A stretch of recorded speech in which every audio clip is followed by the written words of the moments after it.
Hola, muy buenas, bienvenidos al Centro Familiar Cristiano de Tafalla y bienvenidos también a nuestra celebración de la venida de nuestro Señor. Ya el momento cuando recordamos cómo Él vino aquí como hombre, se hizo hombre para nosotros, para poder ofrecer una esperanza, para poder salvar a su pueblo, para poder ya ofrecernos a nosotros su amor y su perdón. Entonces, hoy vamos a empezar ya estudiando 4 preguntas sobre la natividad de Dios. Hoy tuvimos la bendición especial como iglesia ver la película por el ministerio de Momento Decisivo y es una película que se llama ¿Por qué la Natividad? Que si en algún momento tienes la oportunidad de verla, te animo verla. Porque es una película que ya presenta una imagen de lo que ya hemos leído tantas veces. Entonces ya poder imaginar cómo podía ser y al vivir ese momento. Y tantas veces nosotros pensamos en la historia y ya sabemos la historia, pero no paramos para pensar en lo que significa, en el por qué, en lo que Dios muestra, en lo que Dios nos enseña de su corazón. Y entonces hoy vamos a empezar este domingo pensando en por qué Jesús se hizo hombre.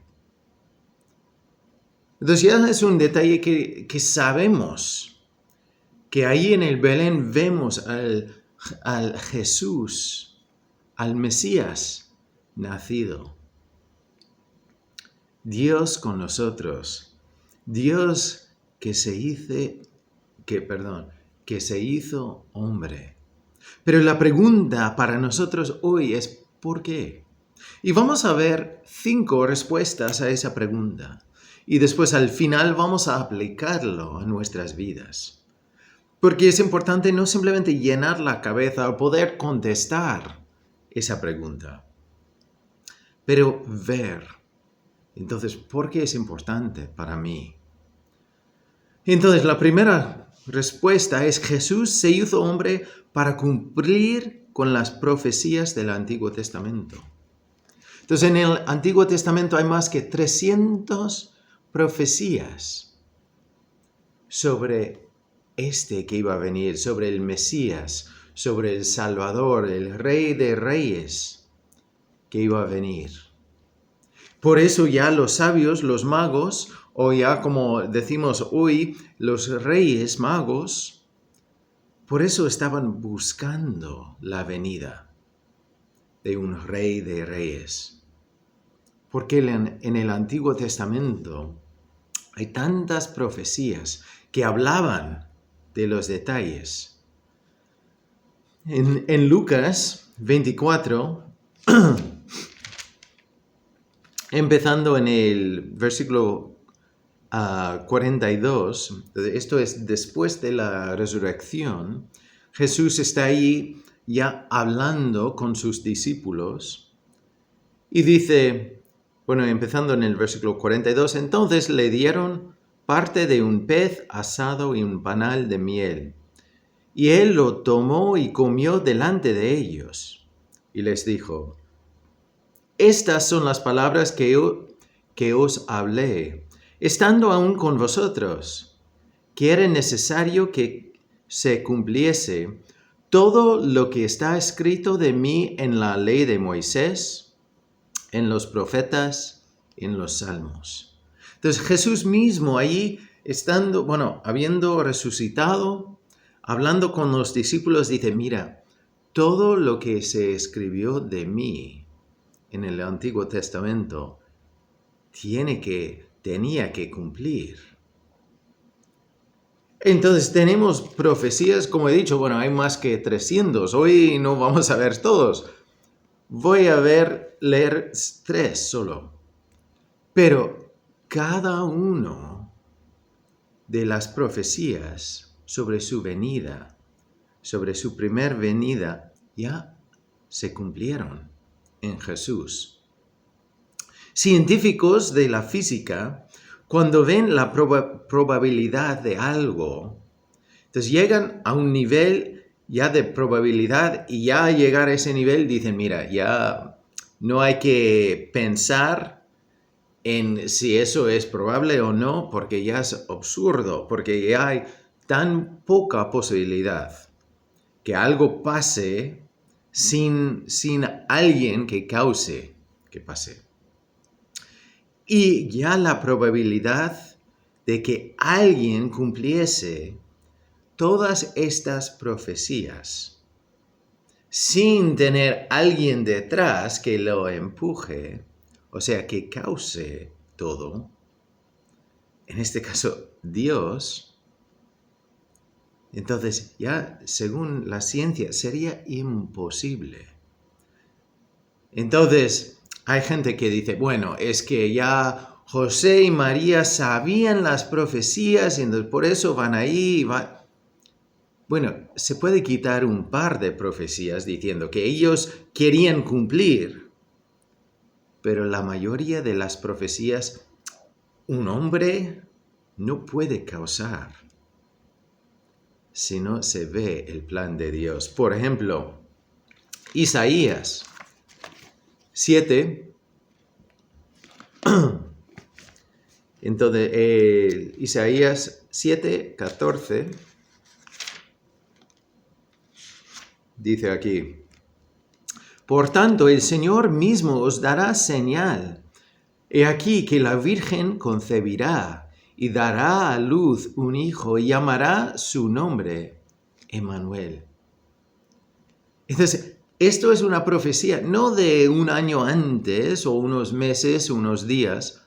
Estamos hablando de cientos de años antes del nacimiento de Jesús.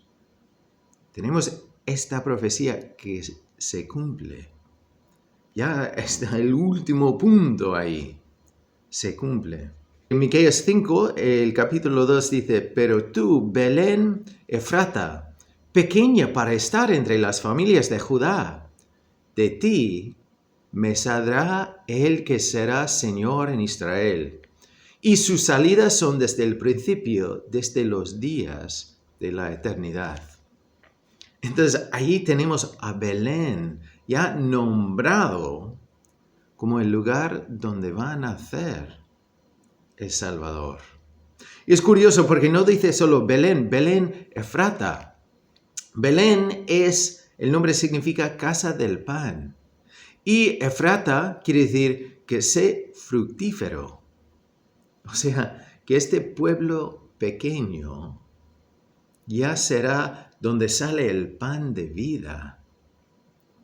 Y que con el mensaje de ser fructífero, que ya va a vivir, va a ofrecer también la vida abundante. Pero vemos cómo cumple ya con las profecías. Y Jeremías 31, y aquí el versículo 15, entonces dice, así ha dicho Jehová, voz fue oída en Ramá, llanto y lloro amargo. Raquel, que lamenta por sus hijos, y no quiso ser consolada acerca de sus hijos, porque perecieron. Y eso lo comparamos con Mateo 2, los versículos 16 al 18, y dice, Herodes, esto es después de que los magos se fueron a Herodes y ya entonces no vuelven para darle la información sobre dónde nació Jesús. Herodes entonces, cuando se vio burlado por los magos, se enojó mucho y mandó matar a todos los niños menores de 2 años que había en Belén y en todos sus alrededores, conforme al tiempo que había inquirido de los magos. Entonces se cumplió lo que fue dicho por el profeta Jeremías cuando dijo: voz fue oída en Ramá, grande lamentación, lloro y gemido. Raquel que llora a sus hijos y no quiso ser consolada porque perecieron. Entonces vemos cómo ya la venida de Jesús cumple con las profecías, que es la primera respuesta a esa pregunta sobre por qué se hizo hombre Jesús. Entonces, ya después vamos a ver que ya Jesús se hizo hombre para mostrarnos al Padre. Juan 14. Entonces, en Juan 14, empezando en el versículo 6,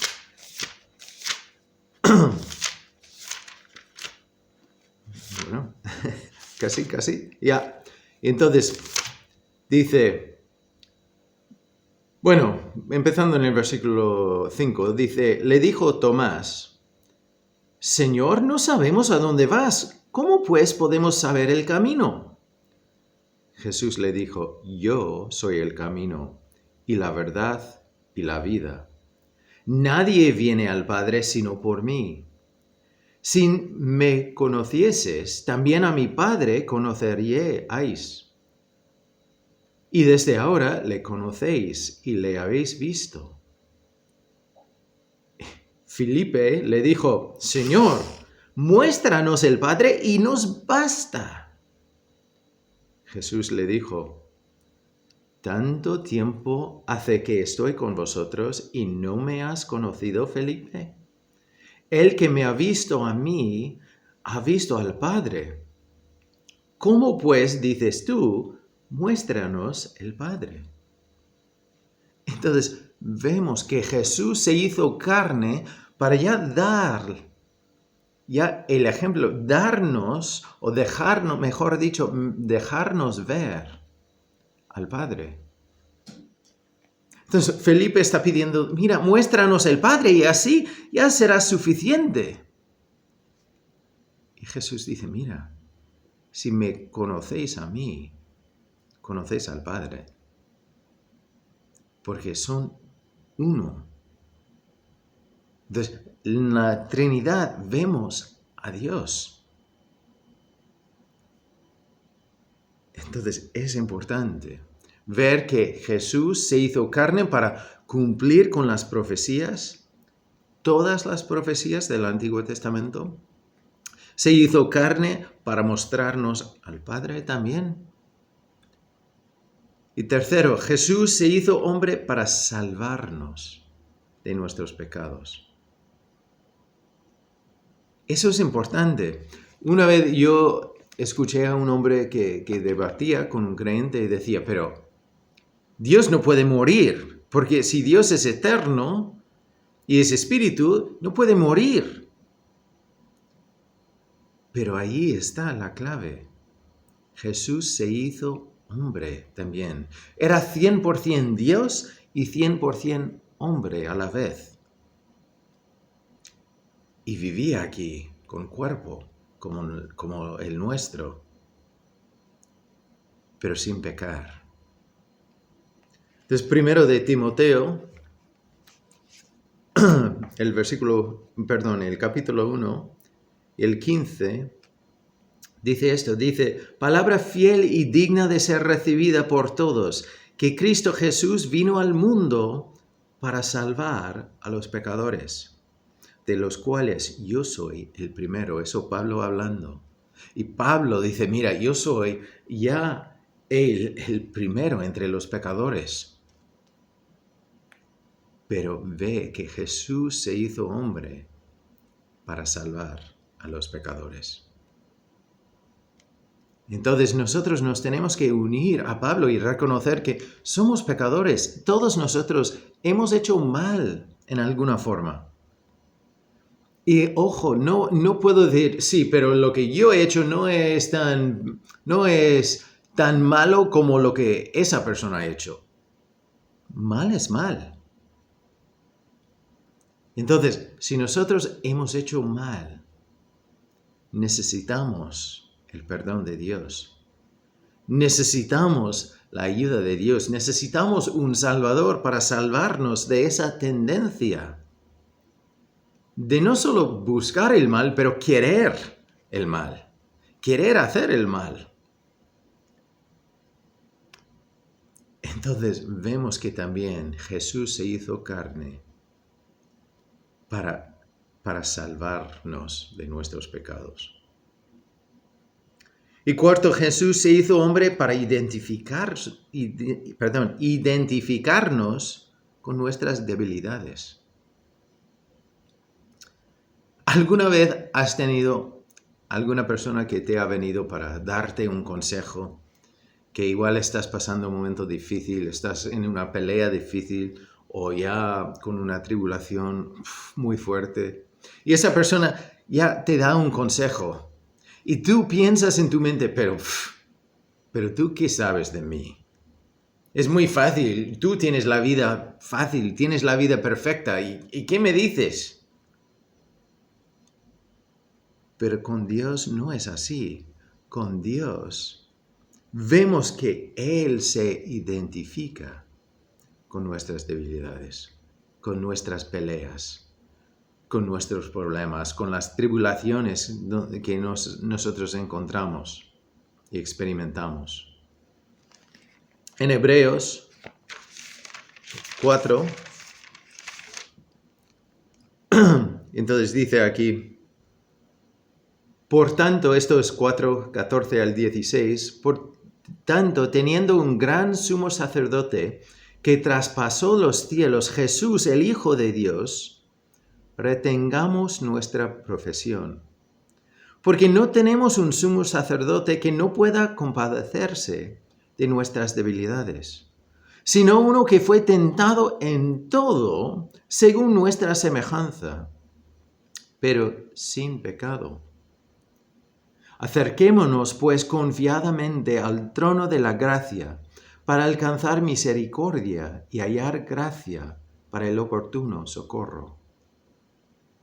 Entonces ya el sumo sacerdote era la única persona en el pueblo judío que podía entrar en la presencia de Dios.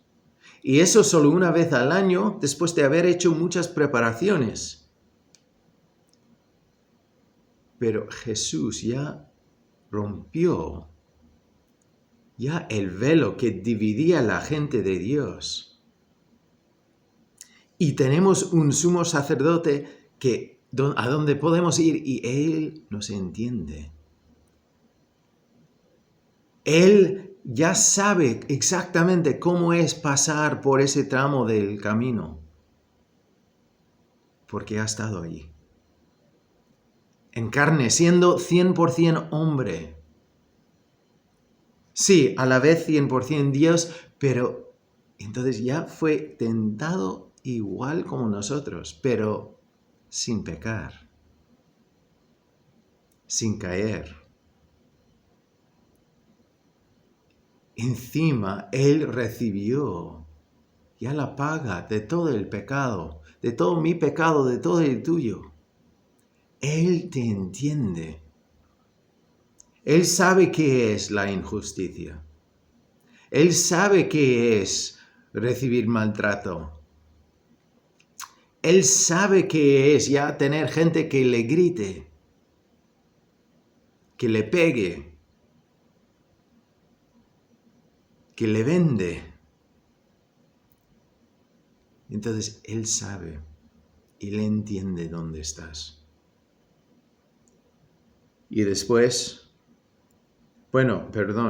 hay una ilustración ahí que quería leer. Es una cosa que leí el otro día y me impactó porque muestra esta actitud. Entonces dice esto, el doctor Maxwell Maltz es cirujano plástico. Cuenta de un hombre que quedó seriamente lesionado al intentar salvar a sus padres de un terrible incendio. Sus padres ancianos murieron en ese incendio y él quedó con quemaduras en gran parte de su cuerpo y su cara muy desfigurada. Erróneamente interpretaba que lo que le había sucedido era una especie de castigo de Dios por no haber logrado rescatar a sus padres. En su angustia se negaba a dejarse ver por alguien, ni siquiera por su esposa. Así que ella fue al ver al cirujano para pedirle su ayuda. Y él le dijo, yo puedo arreglarlo. Pero ella sabía que su esposo se negaría a someterse a la cirugía plástica. Cuando ella fue a verlo de nuevo él le preguntó por qué había venido, ella dijo, quiero que me desfigure la cara. Así que yo pueda ser como él. Si puedo participar de su dolor, tal vez él me permita volver a su vida. Maltz, el doctor, escribe, nunca había oído algo como eso en toda mi vida. Siempre me han pagado para ayudar a las personas a que se vean mejor. Ella quería que yo la haga parecida a su esposo. El cirujano no lo haría, pero decidió ir y contarle al esposo lo que ella había dicho. Llamó a la puerta y le dijo en voz alta, soy cirujano plástico y quiero que sepa que puedo restaurarle la cara. No hubo respuesta. Por favor, salga, le dijo. De nuevo no hubo respuesta. Todavía hablando desde afuera de la puerta, el doctor Maltz le contó al hombre lo que la esposa había pedido. Ella quiere que yo le desfigure la cara a ella para que se parezca a la suya, con la esperanza de que usted le permita volver a su vida. Así es cuanto lo ama. Hubo un momento breve en silencio, y entonces muy lentamente la perilla de la puerta empezó a girar. ¿Has visto eso? Eso es lo que Dios ha hecho para nosotros. Dejó la gloria del cielo de su trono para bajar aquí y experimentar todo lo que nosotros podemos experimentar aquí y más. Y así tenemos a un Dios que nos entiende, que sabe. Y finalmente, el quinto, Jesús se hizo hombre para asegurar nuestra esperanza en el cielo. Entonces dice en Colosenses 1, el versículo 27, dice, bueno, hablando del misterio, del evangelio que viene a los gentiles, entonces, a quienes Dios quiso dar a conocer las riquezas de la gloria de este misterio entre los gentiles, que es Cristo en vosotros, la esperanza de gloria. Entonces, ya tenemos la presencia de Dios en nosotros. Entonces, al parar y volver a recordar esta venida de Dios, que Jesús se hizo hombre, Dios, con nosotros. Él se hizo hombre para cumplir con las profecías, para mostrarnos al Padre, para salvarnos de nuestros pecados y para identificarse con nuestras debilidades y también para asegurarnos de la esperanza en el cielo. Jesús es el único camino al Padre, es lo que Él mismo dice. Entonces hoy me gustaría animarte a reflexionar sobre esa realidad. Porque no es solo conocimiento para llenar la cabeza, pero yo quiero que entiendas, que todos nosotros entendamos que esta venida de Jesús aquí nos muestra nuestro valor en Él. Entonces no sé cuál es la carga que llevas o cómo es tu vida, pero te puedo decir que Jesús está ahí y Él te ofrece perdón, Él te ofrece su amor, Él te ofrece su misericordia, que Él no nos da lo que merecemos del castigo. Él nos ofrece también, está ahí para ofrecer su gracia, lo que no merecemos, que es su amor y su perdón. Y también está ahí. Eso es lo que tenemos que recordar a veces, que Jesús está ahí contigo.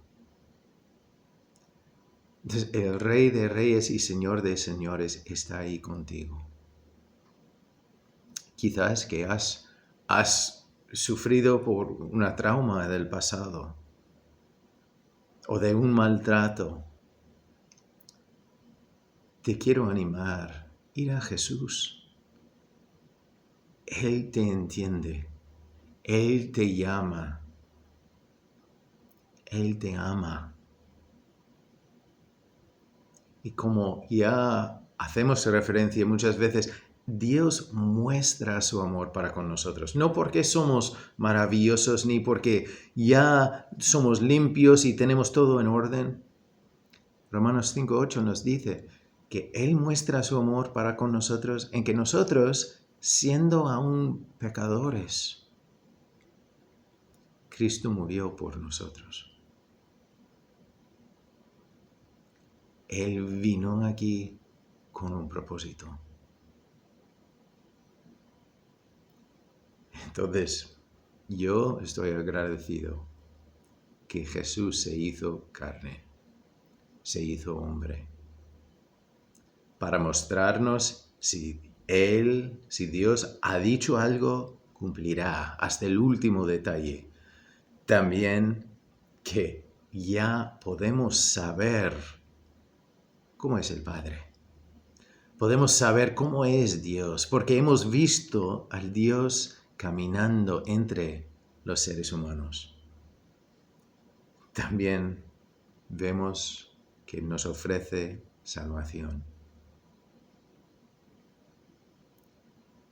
Entonces, en 1 de Juan dice que si nosotros confesamos nuestros pecados a Él, entonces directamente a Él, reconociendo el mal que hemos hecho y ya deseando girarnos de ahí, dice que Él es fiel y justo para perdonarnos y limpiarnos de toda maldad. Pero hay que hacerlo. No es suficiente solo saberlo. Y no está bien comparar con otros y decir, bueno, lo que yo he hecho no es tan mal. Delante del ejemplo de Jesús, lo que yo he hecho es horrible. Y no estoy solo en eso. Lo que tú has hecho también. Necesitamos a Dios. Y después, cuando Jesús llamaba a la gente, a todos los que estáis trabajados y cansados, venid a mí y os haré descansar. Él decía eso y ya entendía y entiende dónde estás y cómo estás. Porque tenemos un Dios que se identifica. Tiene compasión porque lo ha vivido, pero sin pecar.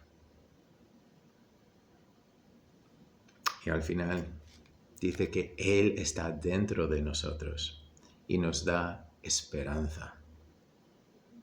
Tantas veces habla de la esperanza. Y eso no depende de las circunstancias, es esperanza en lo que viene. Entonces, yo te animo durante estas Navidades recordar la importancia de que Jesús se hizo hombre y lo hizo con todos nosotros en mente, porque nos ama. Bendiciones, y la semana que viene veremos el mensaje de por qué José, ya siguiendo el tema de ver el porqué detrás de los detalles de la Navidad. Espero que Dios te bendiga y espero que tengas, ¿ya?, una Navidad, una celebración con Dios en el medio, porque se trata de Él. Es bonito tener tiempo en familia, es bonito dar regalos a mis seres queridos mostrando que son detalles de mi amor, pero incluso sin eso, la celebración sigue, porque es celebrar la primera venida de Jesús. Entonces, te deseo una Navidad muy bendecida.